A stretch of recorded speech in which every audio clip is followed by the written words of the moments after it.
C'est un peu court, tout le monde ne connaît pas. Pourquoi changer quelque chose qui existe depuis toujours? Il faut que garde son nom de toute façon.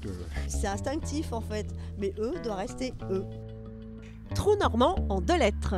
EU, ville historique à la frontière entre la Picardie et la Haute-Normandie, a un problème de taille et de longueur.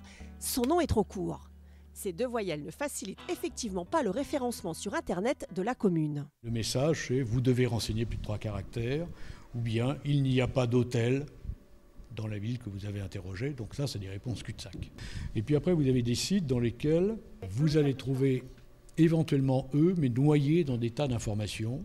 Par exemple, le site du Routard vous proposera eux comme réponse Europe. Vous aurez des tas de choses en Europe. Vous aurez éventuellement EU, États-Unis. Même combat avec le site de la SNCF qui ne trouve pas le trajet entre Paris et E.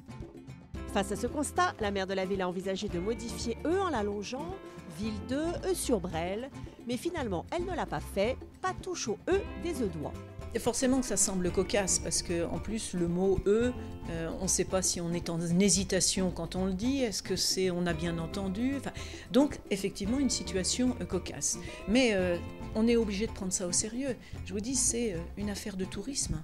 Il nous faut des retours sur investissement et ça c'est très sérieux. En 2008, la ville espérait encaisser 24 000 € de taxes de séjour mais a dû se contenter de 7 700 €. Un hôtelier a même préféré se rattacher au Tréport sur les sites touristiques. E n'a pourtant pas à rougir de son histoire, de nombreux personnages illustres ont foulé les pavés d'E. Guillaume le Conquérant, Rollon, le duc de Guise, Louis-Philippe.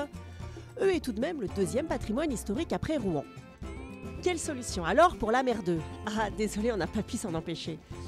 Soit se faire référencer un maximum auprès des sites touristiques, soit jouer à fond sur le nom, comme avec cette brochure « c'est où ?»